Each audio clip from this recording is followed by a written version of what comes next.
Mr.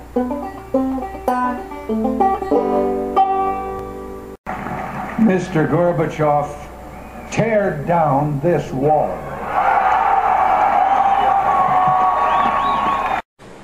Hello and welcome to the D-Wadde Hour. I'm your host, D-Wadde. In current news, Nancy Pelosi's 1,990-page health care bill has passed in the House of Representatives. Nice. Just lovely. But they say it's going to eventually die before it hits the Senate. So it would be a total waste of time of having the vote on,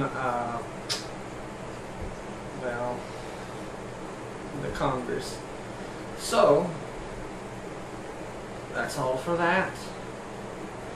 Now, also in current news, they found out that the shooting at Fort Hood was intentional.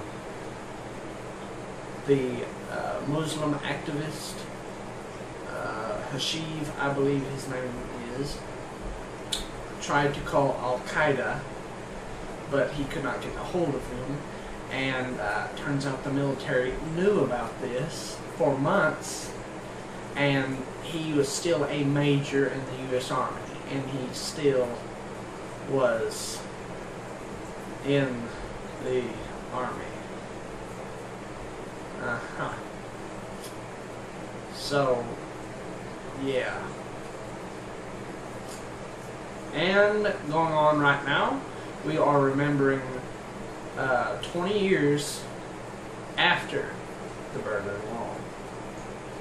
Here's Johnnhy-D with the Razorback update, and after that, we go back to the Berlin Wall. Hello and welcome to the Johnnhy-D report. I'm Johnnhy-D. Thank you for watching the D-Wadde Hour.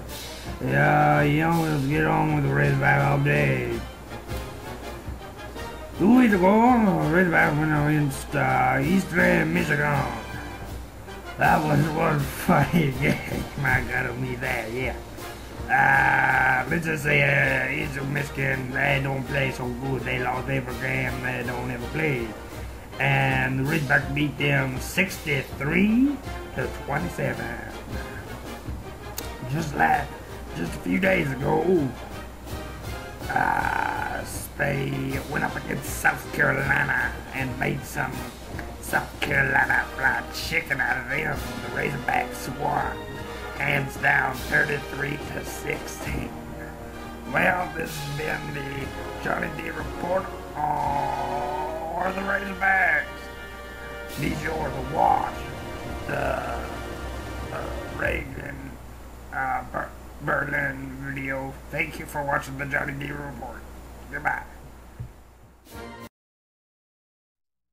You've been hearing and reading reports that nothing was really accomplished at the summit, and the United States in particular came home empty-handed. Well, this was my 7th summit, and the 7th time I've heard that same chorus. You know, might be appropriate, a noted bullfighter wrote a poem, a few lines of which do seem appropriate.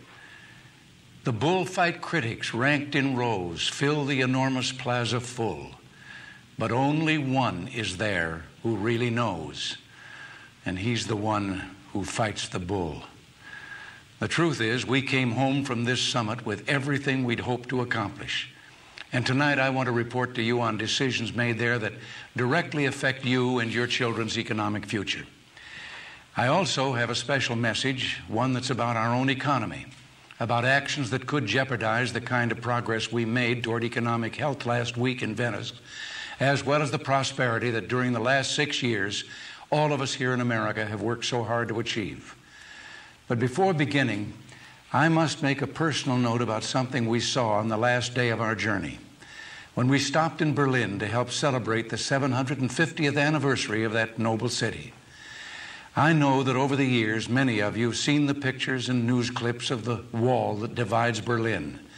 But believe me, no American who sees firsthand the concrete and mortar the guard posts and machine gun towers, the dog runs, and the barbed wire can ever again take for granted his or her freedom or the precious gift that is America. That gift of freedom is actually the birthright of all humanity. And that's why, as I stood there, I urged the Soviet leader, Mr. Gorbachev, to send a new signal of openness to the world by tearing down that wall.